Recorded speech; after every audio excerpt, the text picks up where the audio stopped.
Thank you. Welcome, everyone. Good afternoon. I would like to start by giving a big thanks to the organizers of the Community Banking in the 21st Century Research and Policy Conference for giving me the opportunity to present my job market paper called Do Minority Banks Matter?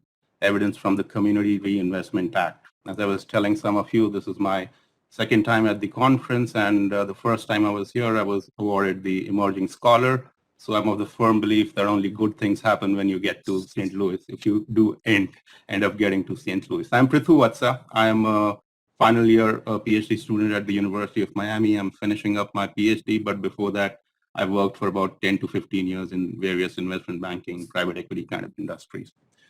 So let me just start with my motivation. Why is this important? Well, fair and equitable access to credit to minorities is an important policy goal. This truth hasn't been lost upon regulators, and accordingly, we've had decades-long regulations such as the Equal Credit Opportunities Act, the Community Reinvestment Act, which was actually signed into a law in 1977, so more than 4 decades of such laws. Yet, what I contend is that the redistributive goals of such policies remain underachieved. Now, what do I mean by that statement?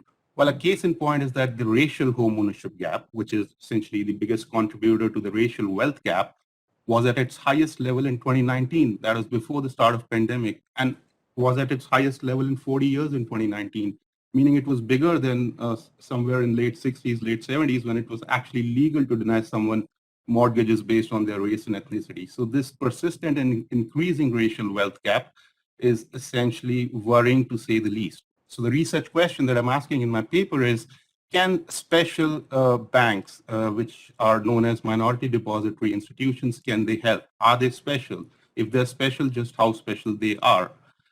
Tons and tons of academic research and in great details has documented that mission-driven lending, social proximity, cultural proximity, and geographical proximity do help improving credit outcomes for the borrowers. And here we have a unique banking ecosystem in terms of MDIs, which bring about benefits of all these aspects that I list here: social, cultural, and geographical proximity. So they should be able to help, but then at the end of the day, it is an empirical question which I aim to answer with this paper. So before I show you a bunch of numbers and figures, let me just tell you what you're about to witness. So what is the preview of my results? Well, the first main result is that census tracts that lose MDI presence following MDI community banking mergers see a decline of about 37% in minority mortgage credit supplied in that census tract. And this decline is persistent for up to 6 years. A simple back of envelope calculation tells me that this results in about $92 billion less minority mortgage credit in aggregate, given that the size of minority mortgage home purchase market is about $250 billion.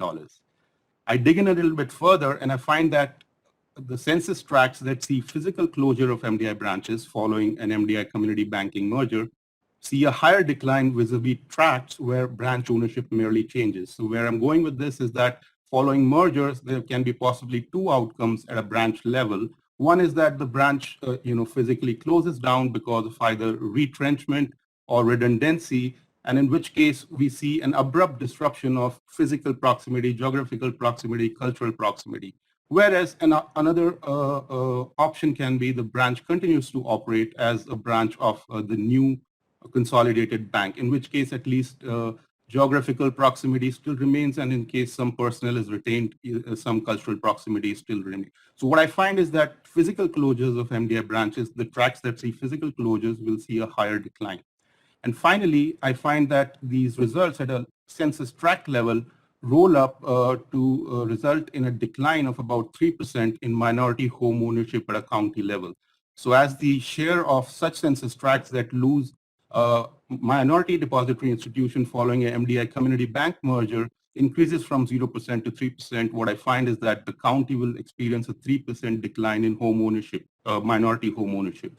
So one can say that that is how much MDIs matter. Well, 40% impact at a local level, resulting in a unsubstantial 1/10 of a decrease in a minority home ownership gap would be, I would call it something really special. So yes, they do matter, they are special. Now I'm just going to go through some more details of my results. Okay, so quickly, a lot of people in the audience know this, but let me just quickly define MDIs. They're defined in the section 308 of the FIRIA and also stand modified by the section 367 of the Great Dodd-Frank Act. Either your 51% of your voting stock is owned by minority individuals or a majority of the board of directors is minority, but there's a critical and condition that the community that the bank represents must primarily be the community served by these banks. And what do I mean by minority? It is defined right here, right? We see that there are about 150 MDIs as of 2018. This is the entire data range. They are segregated. A large number of MDIs are essentially Asian American MDIs.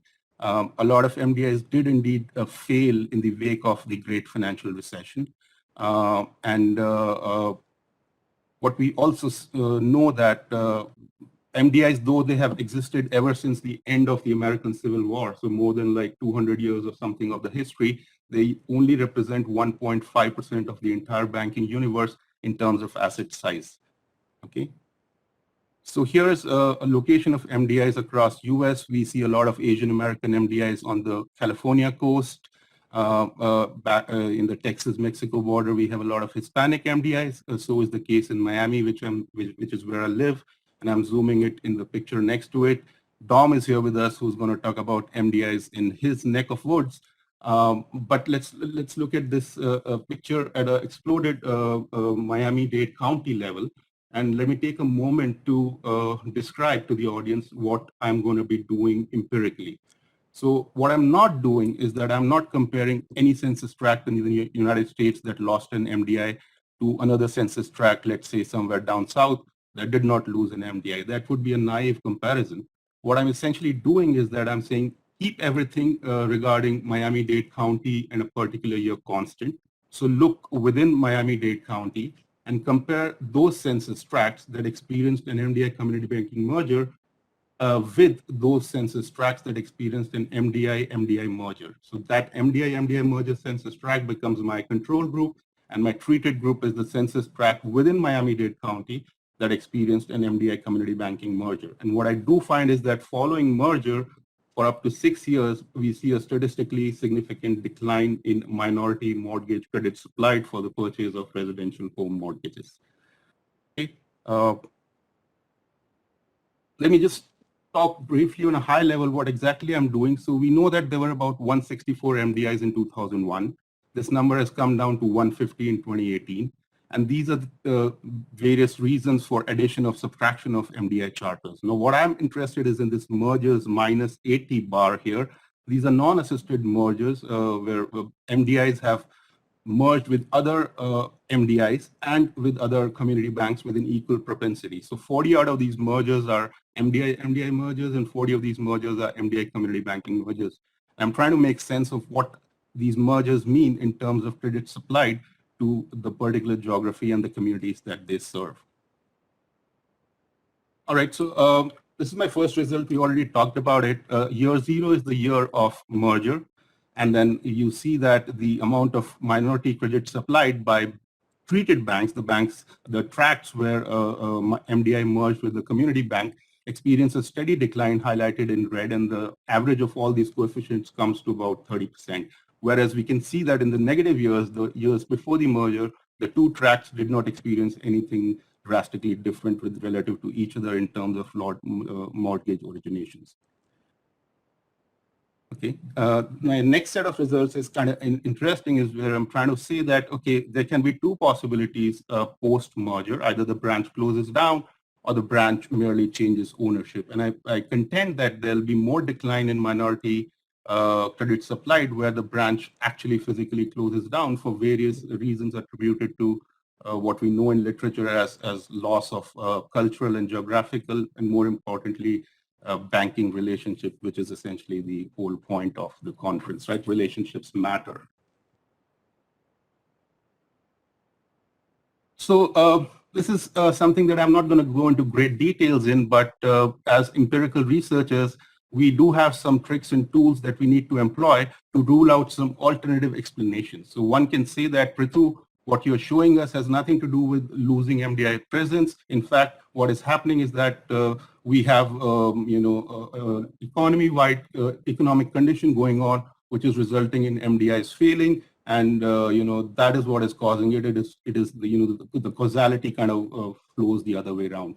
So what I'm saying is, okay, one of the tools that we have is known as the IV, the instrumental variable approach. And I'm saying, okay, I'm going to predict the probability of a census tract experiencing a MDI community banking merger using the CRA intensity in that tract, meaning the fraction of tract deposits that are undergoing CRA exam. And the idea being that as long as the geographical pool of CRA eligible credits is limited and the multiple banks are competing for the same set of geographical pool of MDI, CRA eligible credits, one can expect, some mergers will be motivated with a view to gaining CRA exposures, especially so as we know that industry is in a big consolidation phase over the last 20 years, and CRA performance matters for approvals and de novo openings. This is my result, where I'm also saying, importantly, is that it is not the case that I'm seeing that post-mergers you see a higher than usual denial of applications, okay? So denials are not explaining the finding. I'm running out of time, so we already talked about the county level results, so let me just conclude. MDIs are examples of fruitful symbiotic relationship between the markets, the state, and the community. A significant and persistent minority credit supply gap results when neighborhoods lose the presence of local minority-owned banks. In my reading of the FIRIA Section 308, the goal of preserving MDI status in non-assisted mergers is implemented on a best effort basis. I would like it to be implemented on a laser-focused basis, because in my firm belief, every effort must be made to preserve and promote this unique banking ecosystem. Thank you. With that, I conclude.